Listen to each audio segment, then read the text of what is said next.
अरे कपूतो, बाप भले ही तुम्हें गाली न दे, माँ भले ही तुम्हें बद्दुआ न दे, लेकिन जो संसार को चला रहा है ना, उसके यहाँ क्षमा नहीं होता ऐसा कपूत। एहसान फरामोश।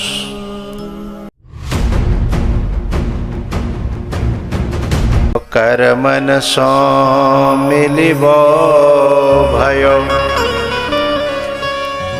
हे कर्म ही तो बिछुड़ा। हिरी बावरी कर्म संभार ले, आंसू का ही बहार।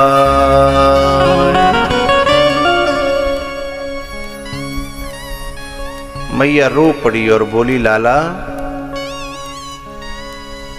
मुझे एक बात याद आ गई। पंडित जी ने तेरी कुंडली बनाई थी तो बताया था कि तेरो लाला तो राजा बनेगो, पर जब ये राजा बनेगो ना, तब एक दुख की बात यह है कि तू जा खोए बैठेगी, तुझे छोड़ करके चला जाएगा हमेशा हमेशा के लिए।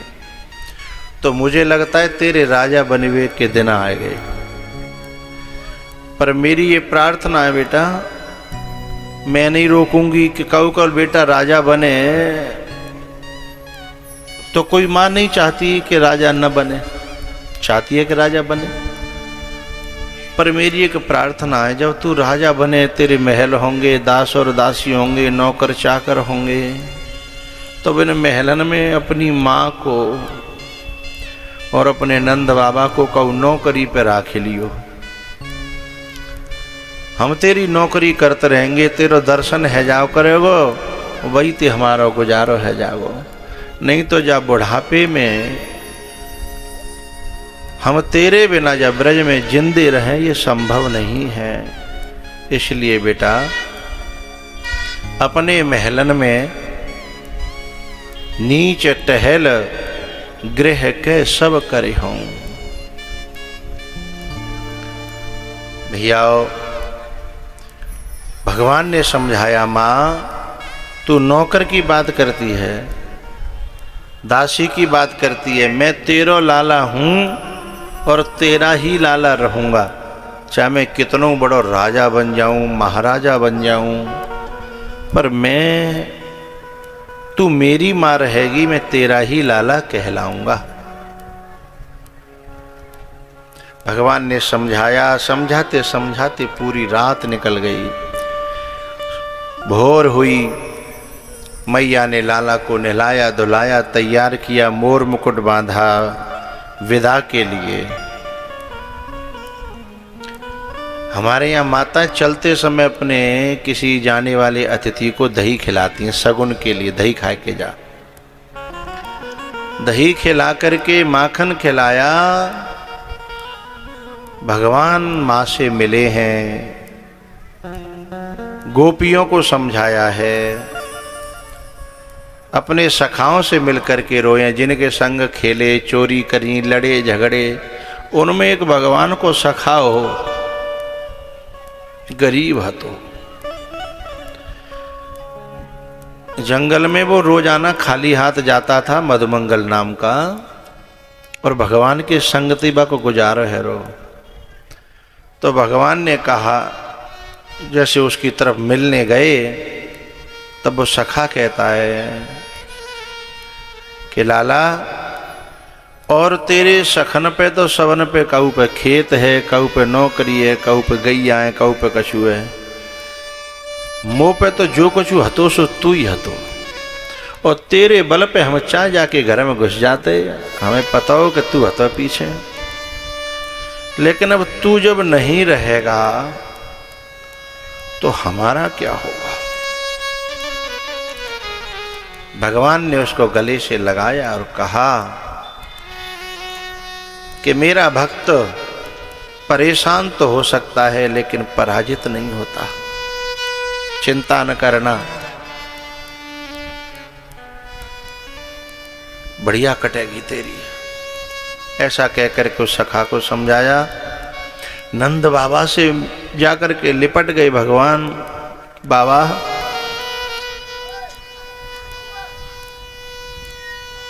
मुझे क्षमा करना। नंद बाबा ने गले से लगा करके कहा, बेटा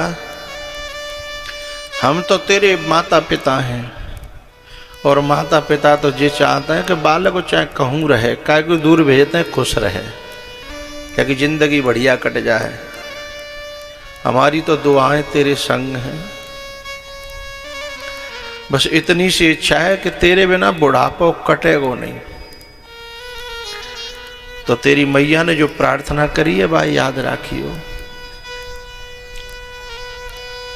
कछु नहीं कर पाएंगे तो तू कहूँ रखवारी के लिए हमें बैठाल देगा, तो तेरे महलन में कहूँ न कहूँ रखवारी करते रहेंगे, तो सवेरे शाम देख लेंगे, दर्शन कर लेंगे, जिंदगी कट जाएगी।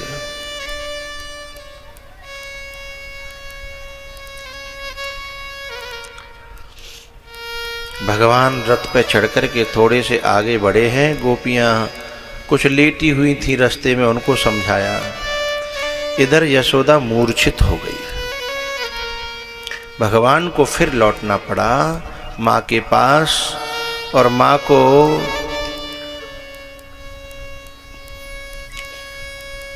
माँ से कहा, माँ अभी मैं यहीं पे हूँ, देख तू दर्शन कर ले, आंखें खोल। जब माँ ने आंखें खोली तो अपने बेटा के सामने हाथ जोड़ करके कहती है, मैं तुझे रोकूंगी नहीं, पर मेरे मन में एक पीड़ा है, एक दर्द है, वह मिटा के जा। कहा कि तैने एक दिन मेरी मटकी दही की मटकी फोड़ दी हती, तैने छोटो सो नुकसान करे हो, तो बाकी वजह ते मैंने तू पूरे दिना बांध के राख्यो। तेरे ऊपर यमला अर्जुन के पेड़ गिर गए, और बादना जो मैंने तू बांधे हो काओ, भूखो राख्यो काओ, वो दिन जब याद आ जाता है ना, तो मेरे कलेजे में पीड़ा होती है।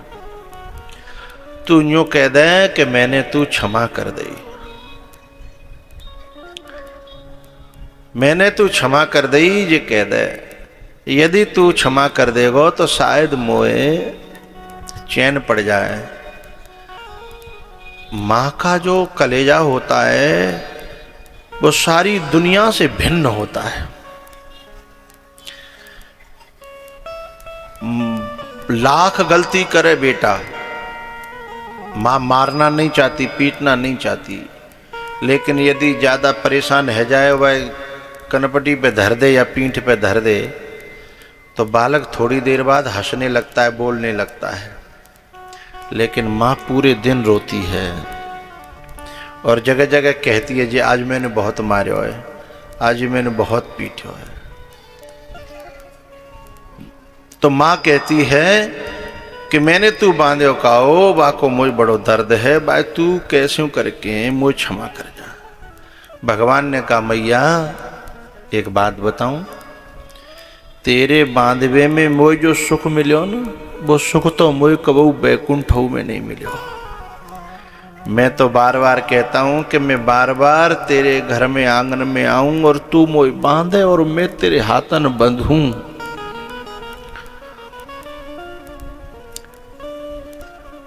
कितना निर्मल और पावन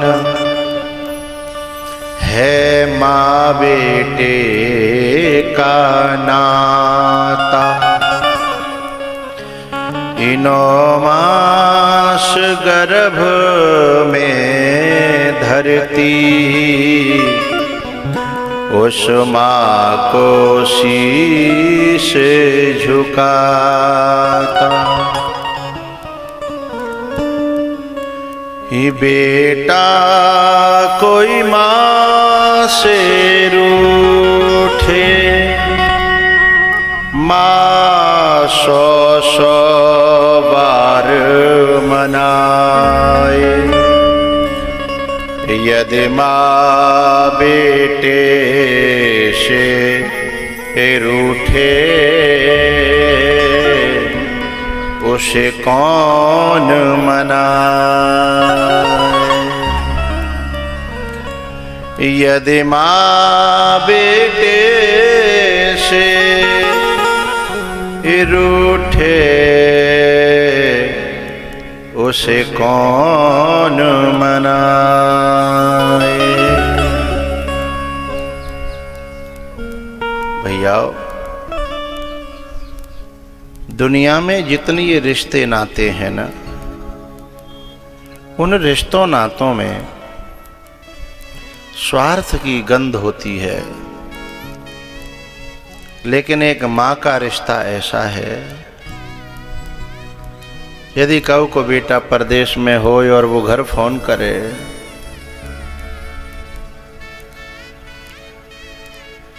कि मैं घर आ रहा हूं, और घर वालों से सबसे पूछे काल आऊं, तो सब बता देंगे। पत्नी बता देगी ये ले आना, वहाँ की फेमस चीज है। बेटी कहेगी ये ले आना। लेकिन जब फोन माँ के कान पे जाता है और माँ से वो कहता है माँ तेरे लिए मैं क्या लाऊं,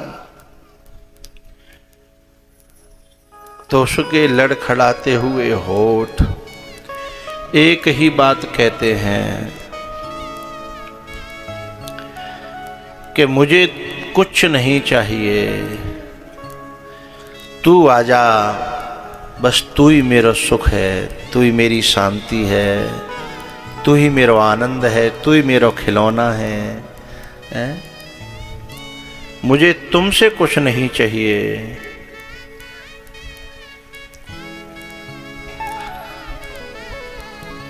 आज जो बच्चे बाहर पढ़ रहे हैं ना माँ बाप के, जब जितनी जरूरत पड़ती है बाप यहाँ से तुरंत भेज देता है, माँ तुरंत भेज देती है। या तो जाके भेज देते हैं या फोन से काऊ पर डालना नहीं आता ना, तो काऊ तेरे पास बेटा मेरो माँ छो रहा है, बाप जो नंबर होने के डाल दियो। क्यों भैया हो ऐसा होता है? जिनके बच्चे बाहर पढ़ रहे हैं वो यहीं से जो कछु बटोरते हैं, खट्टो करते हैं, झूठ साँच बोल के, खेतन में खून पसीना बहा के इकट्ठो करते हैं और बाएं काऊ काऊ के द्वारा ले जा भेज रहे। लेकिन जब वो कमाने लग जाता है फिर उसका कर्तव्य नहीं बनता कि वो पूछे कि पापा अब मेरे पास आमदनी आ रही है, कौन से नंबर में डलवाऊं? पापा मम्मी मैं तुम्हारे लिए क्या लेके आऊं? पूछना चाहिए।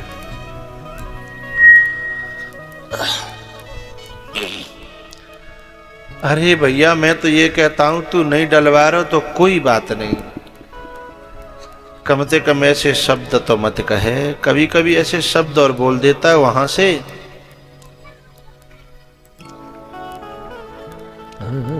कि मम्मी पे क्या कमी है, मम्मी को क्या जरूरत है, पापा को क्या जरूरत है, खेते भी तो खाए रहे हैं, खेते तो भी खाए रहे हैं, खेत खाए जाते हैं।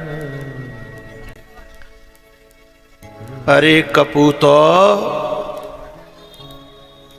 बाप भले ही तुम्हें गाली न दे, माँ भले ही तुम्हें बद्दुआ न दे, लेकिन जो संसार को चला रहा है ना उसके यहां क्षमा नहीं होता ऐसा कपूत। एहसान फरामोश, एहसान फरामोश ऐसी संतान, मुझे वो बच्चे बहुत अच्छे लगते हैं जो थोड़े भी लायक हो जाते हैं ना तो अपनी माँ बाप का कमरा भर देते हैं। मम्मी ये तुम्हारे लिए च्यवनप्राश लाया हूं, ये पापा के लिए है, ये सामान आपके लिए है, ये आपके लिए है। एक बात बताऊं, उस समय माँ बाप के दिल की जो हालत होती है ना वो ऐसी दुआओं से भरी रहती है कि उन दुआओं को परमात्मा भी काट नहीं सकता। जब हम उनके लिए कुछ सामान लेके जाते हैं, जब हम लायक हो जाएं,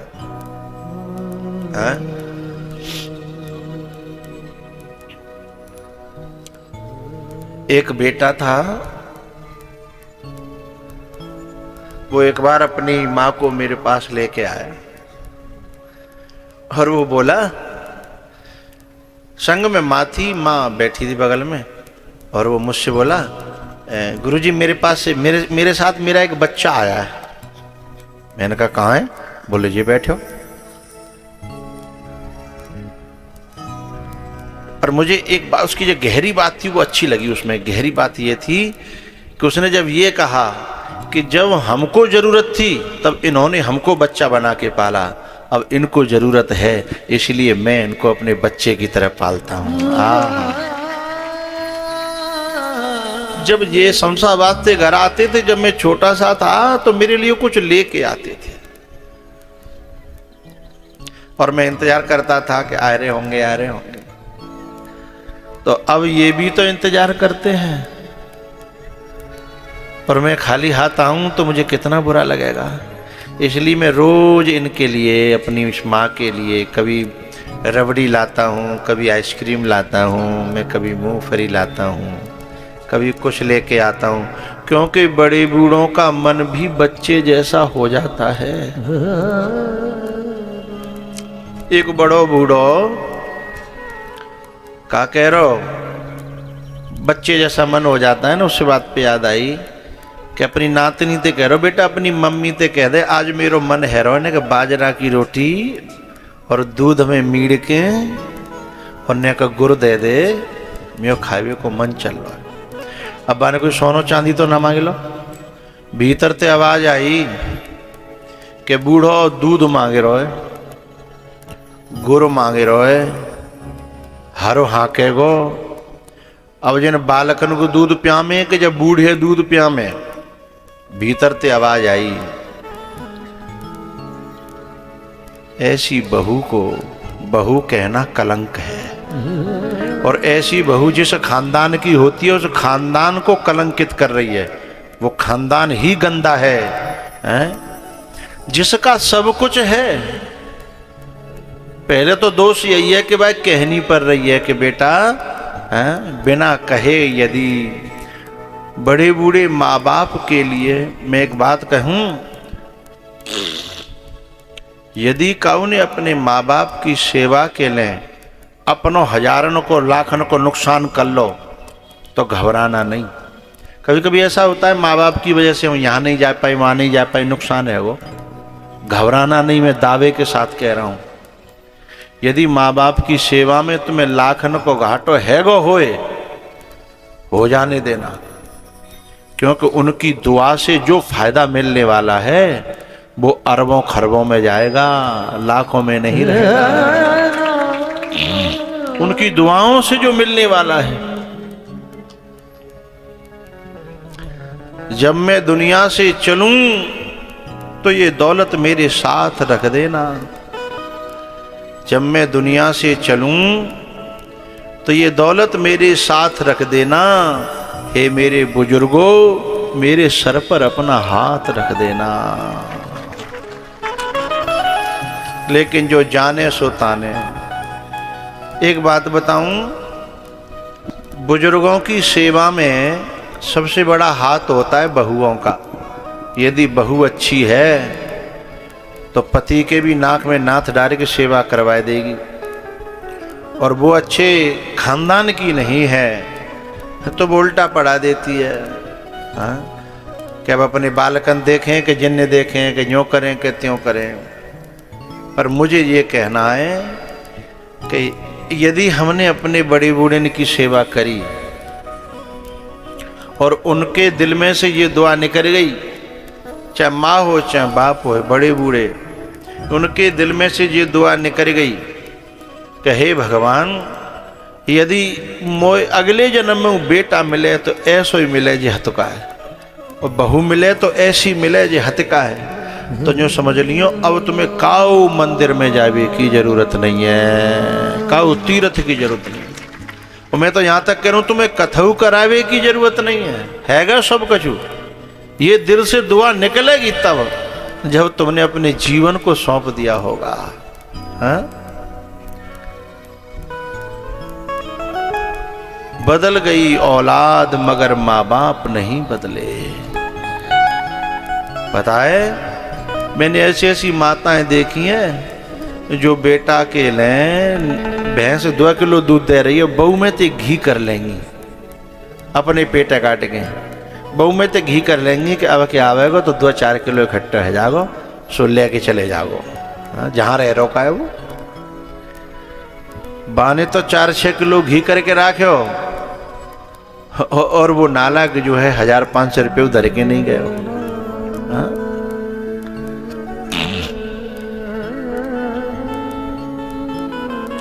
एक बात तो मुझे कहनी है भैया, जो जैसा बोएगा है? एक पति पत्नी जंग माम रह रहे शहर में, एक बाको बाप मरे को, माँ अकेली रह गई गांव में तो वो संग ले गए, पर कुदर कर रहे बाकी ऐसी कुदर कर रहे कि शहर में शाम को खाना होता रात में 8 बजे 9 बजे 10 बजे 11 बजे, तो पति पत्नी जा रहे, बिन को 8 साल को 9 साल को नाती हो, बहुए ले जा रहे, और रही वो दादी।